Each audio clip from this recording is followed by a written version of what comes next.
Une fois encore, bonsoir tout le monde. Comment vous allez? J'espère que vous vous portez à merveille.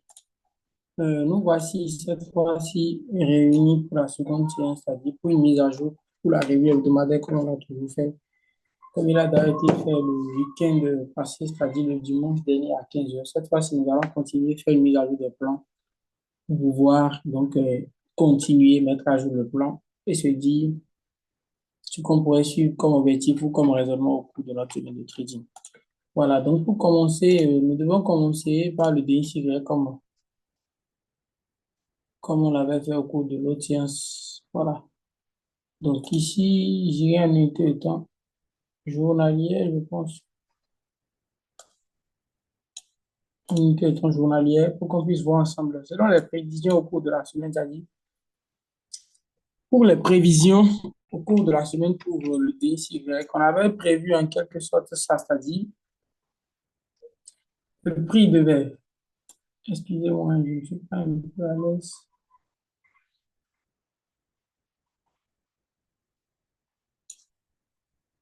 Mais bon, pas mal.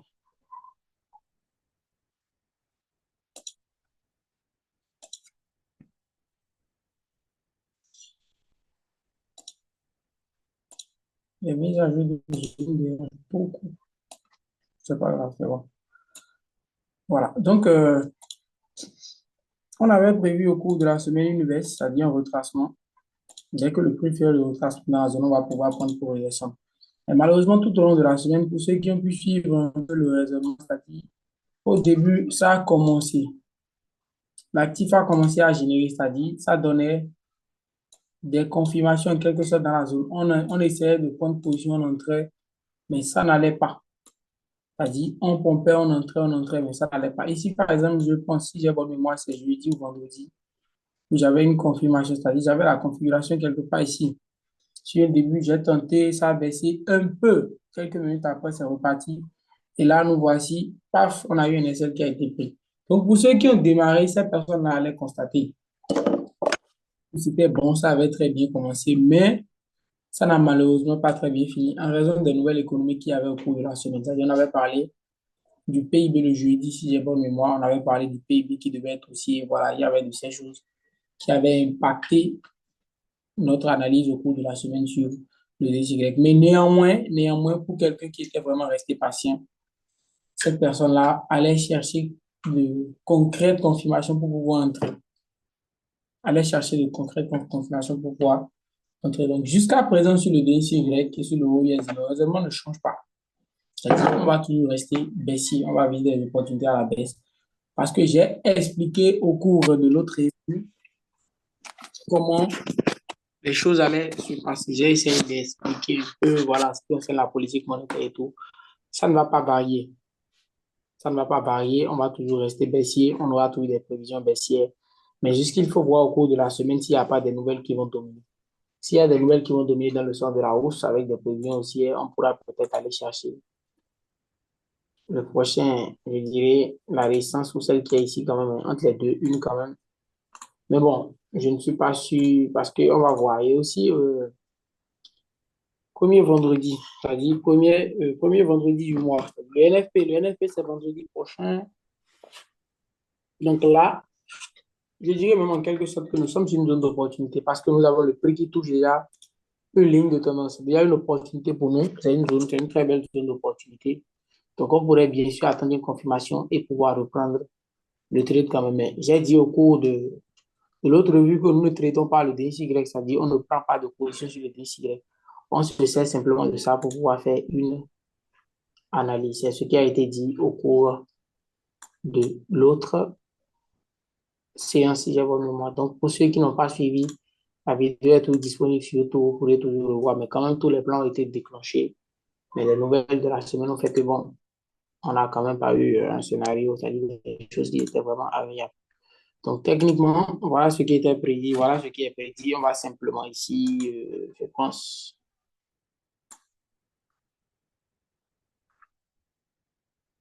voilà, on va juste essayer d'agrandir un peu le stop loss. On va déposer en haut ici et on va tout tenter vers le même objectif. Mais tout compte fait, nous sommes déjà sur une zone d'opportunité et sur une ligne de tendance.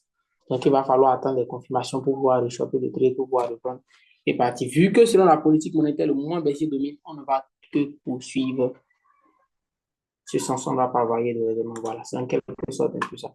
Quand vous tradez, il y a plusieurs, il y a plusieurs scénarios en votre défaveur. Vous n'aurez pas au moins des moments très violents qui vont vous sortir de position. Voilà, après, vous donner une confirmation.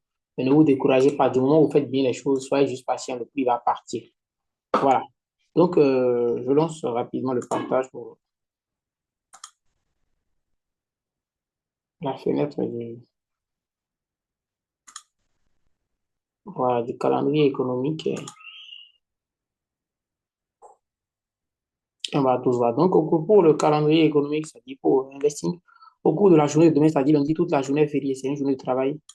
Aujourd'hui, samedi 2 septembre, c'est une journée qui est vraiment, qui sera fériée. Ce qui fait qu'à l'ouverture de cette session en question, nous n'aurons pas une volatilité énorme au cours de la journée quand il va sonner 13 heures. Pour ceux qui ont suivi un peu mes statuts récemment, que ce soit sur Instagram, sur Telegram ou sur Snap, j'ai essayé de donner des alarmes. Voilà.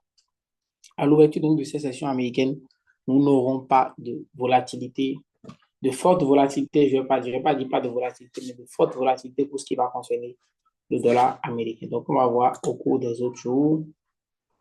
Le mardi, nous avons le PMI manufacturier. Le PMI, c'est pour les pays qui produisent, comme l'Allemagne, la Chine, etc. Donc, c'est un nouvel impact, mais pas un gros impact. 14h45. Et ici, on peut bien constater qu'au niveau de la prévision, on n'a rien d'intéressant. Donc, il faut chercher des nouvelles qui sont capables de réellement impacter. Voilà. Ici, nous avons cette nouvelle qui est très, très intéressante, qui est bien plus volatile que certaines grosses nouvelles même.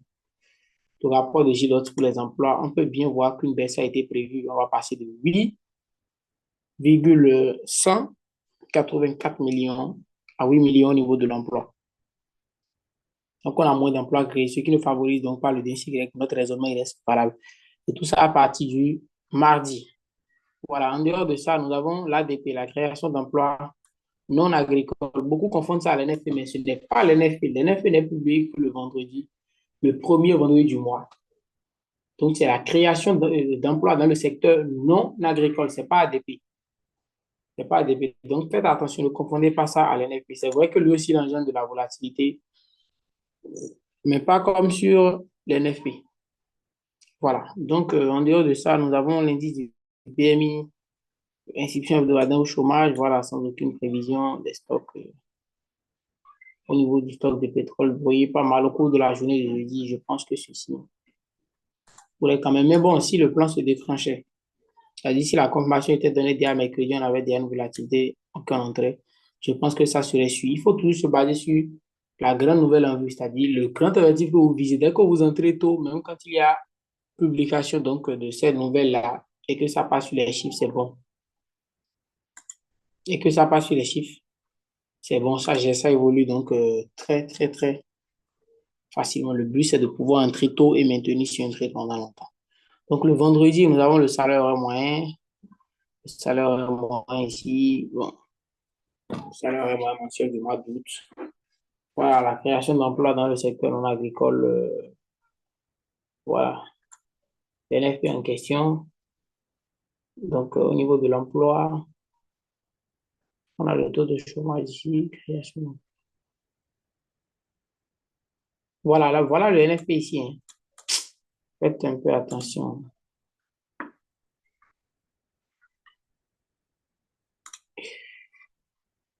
Voilà le NFP ici, création d'emplois dans le secteur non agricole. On va passer de 114K à 164. C'est-à-dire qu'il y a plus d'emplois créés, ce qui pourrait donc favoriser le dollar américain. Mais n'oubliez jamais, voilà le piège. Voilà le piège. Au niveau de l'emploi, on constate que on a une hausse de l'emploi qui est prévue. On a une hausse de l'emploi qui est bien prévue, c'est-à-dire qu'on va passer de 114K à 164K. Maintenant, au niveau du taux de chômage, les prévisions sont comment? Sont baissières. Dans ce cas, c'est un sens qui est bien direct. C'est un sens qui est très, très bien précis. Je vais expliquer. Normalement, je ne suis pas censé, je ne suis pas une science d'analyse laquelle je suis censé peut-être enseigner les gens, dire, parler des prévisions au niveau du NFP quand même. Ce n'est pas une séance Ce n'est pas des conseils d'investissement que je donne, mais quand même pour le NFP, il faut vous rassurer que le taux de chômage ainsi qu'au niveau de l'emploi, les deux vont dans le même sens. Donc ici, on a un taux de chômage au cours du mois d'août qui baisse. Au niveau de la création d'emplois également, on a également une hausse. Donc, ça serait beaucoup plus intéressant. Si avant la nouvelle, vous arrivez à avoir un support et que vous vous positionnez à l'achat, ça serait bon. Selon les prévisions, c'est ça. Maintenant, vous allez vous débattre avec vos connaissances pour voir si ce qui est en train d'être dit est vraiment sûr. Pour ceux qui connaissent quelque chose de l'analyse fondamentale, ça serait le moment pour vous. Vous pouvez utiliser vos forces pour progresser. Mais néanmoins, on peut bien voir que sur les l'NFP, il y a une forte probabilité que nous soyons haussiers parce que l'emploi, il monte et au niveau du taux de chômage, ça baisse. Voilà, donc c'était en quelque sorte ce qui est un peu prévu au cours de la semaine. Pour ceux qui suivent dans le canal, j'ai laissé un groupe avec des conditions que vous pouvez rejoindre, un groupe de signaux dans lequel je vais balancer des opportunités au cours de la semaine dernière, des BE, des PET quand même. C'était pas grave, mais quand on va se rattraper, c'est parce qu'il n'y avait pas assez de volatilité, les prix ne généraient pas, voilà. La mauvaise semaine du trader, c'est la semaine dans laquelle il n'y a presque pas de volatilité où les actifs ne prennent pas le point, c'est ça. Voilà, donc on va devoir continuer rapidement. On va descendre sur la première partie qui était l'euro USD. Donc sur l'euro USD, voilà. Voilà un peu le scénario qui était prévu, une hausse, c'est-à-dire un achat sur un support quelque part ici, mais malheureusement, ici, le prix est venu nous sortir. Et c'était un SL. Pour ceux qui ont suivi un peu, voilà, il y avait des confirmations, des choses qui nous permettaient de prendre le trade.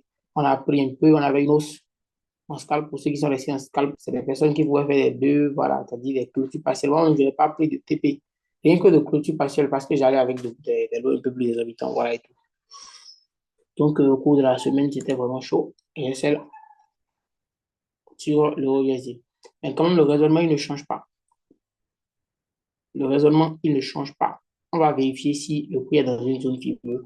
Si c'est dans une zone fibreuse, on peut attendre une confirmation et pouvoir reprendre la position. Dans le cas échéant, je pense qu'il va falloir attendre que le DXY déclenche avant de pouvoir pénétrer. Donc, je mets FIBO sur mon impulsion pour voir. Voilà, c'est bon, je suis dans la zone des 50-61,8. Pas mal, pas mal. Ce qui est beaucoup plus, ce qui est intéressant même, c'est que le prix n'a pas encore cassé cette dernière. Le chandelier qui est ici n'a pas clôturé. Si ce chandelier a clôturé un dessous, bon, on va dire, il va falloir viser le plan, hein. Mais du moment où ça n'a pas cassé, c'est bon. Je peux donc garder mes prévisions. Mais juste que j'éloigne le stop loss comme là-bas, comme sur le DXY. Je l'éloigne encore un peu plus. Ici, je vais le descendre. Voilà, là, je le descends un peu. Peut-être là, quand le prix va un peu aussi, je vais pouvoir le faire. Mais je vais toujours quand même rester aussi. Je vais viser le centre de la hausse jusqu'à ce que le prix me donne raison. Ça peut dandiner jusqu'à la prochaine publication des taux d'intérêt. Mais quand même, mon raisonnement, il va toujours rester le même. Voilà, donc ma zone, cette fois-ci, c'est une zone qui fait ça. Voilà, c'est une zone qui fait ça. Et je vise donc une hausse pour partir de la zone. Le raisonnement ne va pas changer. Le risque ratio est de 1 pour 8. Donc, pour ce trade, si vous risquez, vous allez gagner 8. Attendez une confirmation au cours de la semaine, dès que c'est bon. Vous allez pouvoir entrer et vous infiltrer dans ce trade. J'ai tenté des scénarios ici, mais malgré ça, ça n'a pas passé. Ça n'a pas passé. Un peu, ça ne va pas au TP, ça ne dit pas quand même longtemps. Mais du moment où on a la nouvelle prévision, maintenant c'est bon. Il va falloir attendre si le prix ne clôture pas tranquille. Voilà, viser également une belle hausse sur le USD. Donc, en dehors de l'euro USD, on avait parlé du JBP USD, le JBP USD également, qui a malheureusement bien débuté. C'est-à-dire, pour ceux qui ont suivi, j'ai récemment lancé un challenge avec un compte de 50 dollars. Sur le compte, je me suis fait sortir avec une perte de moins 20.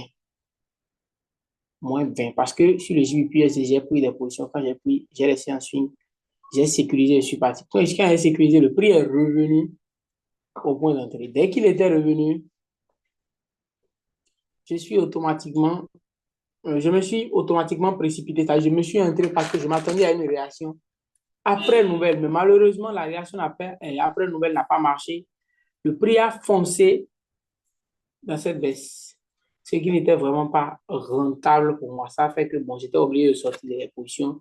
Et comme c'était aussi un vendredi dans l'après-midi, c'est-à-dire la semaine prenait déjà fin et les marchés devaient être fermés, il y avait un peu d'anomalie. Du coup, je me suis fait sortir et laisser une partie dans le compte. Peut-être en début de semaine, quand tout ira mieux encore, je vais réintégrer dans le but de pouvoir continuer.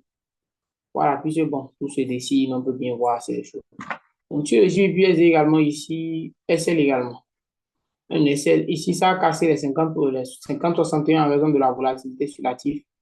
Donc, carrément ici, il va falloir l'enlever parce qu'on a déjà eu cassure et il faut viser maintenant un autre plan.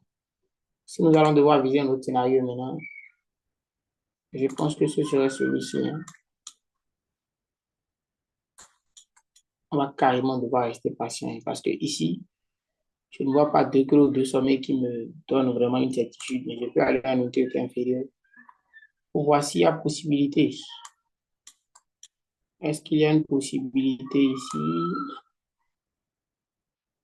Hmm, je peux essayer, voilà. Là, et là. Bon, pas mal. Je vais essayer de déplacer mon support pour le mettre ici. Parce qu'il ne doit pas être trop éloigné. Sur l'euro USD, il y a des prévisions, il y a une zone. Le problème, c'est que le JBP USD est corrélé positivement à l'euro USD, c'est-à-dire les deux font presque la même chose.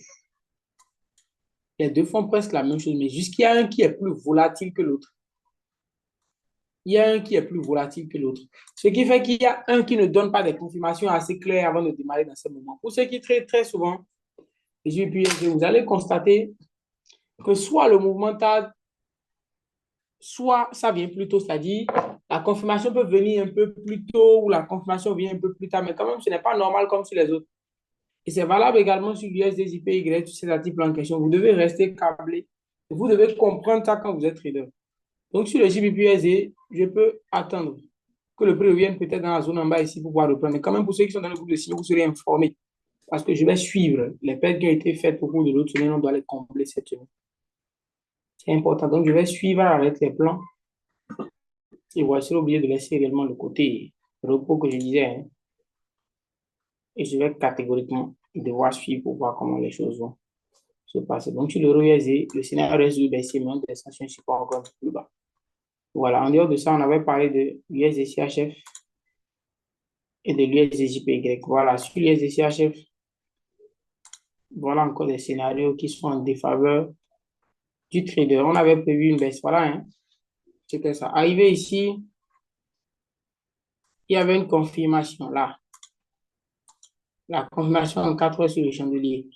C'était bon, pas mal, on est entré. Baisse, petite baisse, pif, quelques minutes après, ça a repris. Et une hausse encore. Et une hausse encore, malgré qu'il y a des confirmations. Malgré qu'il y a des confirmations. Oui, donc il y a beaucoup de scénarios en défaveur du trade demain. Une bonne gestion de risque, c'est-à-dire un bon money management associé à ça. Je pense que avec ces notions-là, vous allez pouvoir sortir. Donc, dans ce cas ici, maintenant, vu que la zone pivot a été cassée, il faut aller à la quête de la prochaine résistance. Dans ce cas, nous pouvons prendre celle-ci, hein. On peut prendre celle qui est bien là. Voilà, la zone qui est en haut ici, on va tirer peut-être encore un peu plus haut. Et puis, j'ai quand même le type reste le même, ça ne change pas. C'est vrai que ça fait qu'il va se modifier. Même pour 5, pas mal, mais quand même, pourvu que le prix vienne qu'on ait une confirmation. Sinon, franchement, cette semaine, c'était de rouge. Voilà. Et quand même, on ne va pas se baser sur ça. On va quand même continuer le trading. Donc, l'USD-CHF, c'est également les mêmes prévisions. USD-JPY. USD-JPY, même scénario, mais jusque ici, le second plan avait été déclenché. Quelques minutes après, paf, sur l'USD-JPY qu'on avait prévu, c'est-à-dire j'étais entré ici. J'avais prévu revenir encore ici. Et revenir là, le plan a été déclenché. Le plan a été déclenché ici, mais quelques minutes après, paf, on retourne sur une ligne de tendance. Et malheureusement, on revient au point d'entrée. Donc, sur l'USD, JPY, je pense qu'il n'y a rien de grand à faire. Il va falloir juste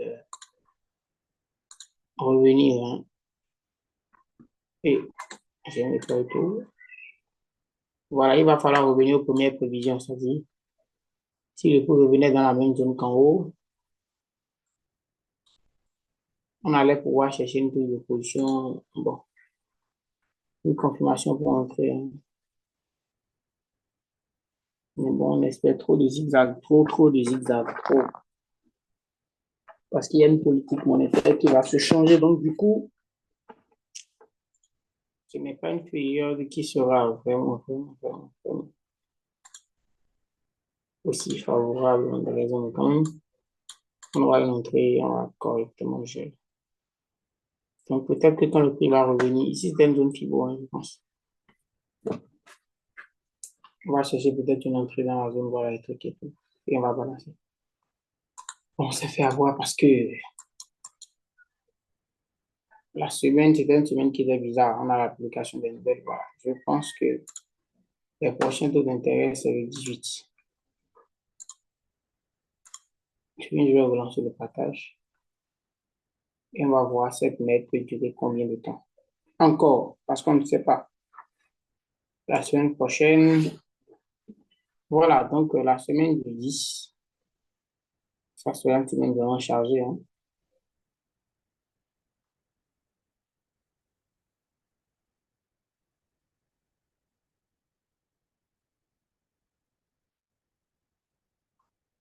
Ça sera une semaine chargée de nouvelles, voilà. C'est l'autre semaine qui suit, qui est la semaine 18, voilà. Pas grave. Donc, au cours de la semaine, on va toujours rester sur les mêmes prévisions. On va toujours prédire la baisse comme on l'a fait, mais juste qu'il va falloir attendre un peu pour avoir des opportunités de façon plus claire, de façon précise, chers amis. On va attendre sur le DCY. Dès que ça sera bon, je me chargerai quand même d'envoyer les signaux. Voilà. Dans le groupe, les conditions sont là-bas. Pour ceux qui veulent rejoindre, vous n'avez simplement qu'à créer un compte avec le lien qui a été laissé, une carte DM ou simplement votre adresse email. Une fois que vous l'envoyez, direct, je vous ajoute au groupe et vous allez pouvoir profiter donc des opportunités, diverses opportunités qui seront envoyées dans le groupe.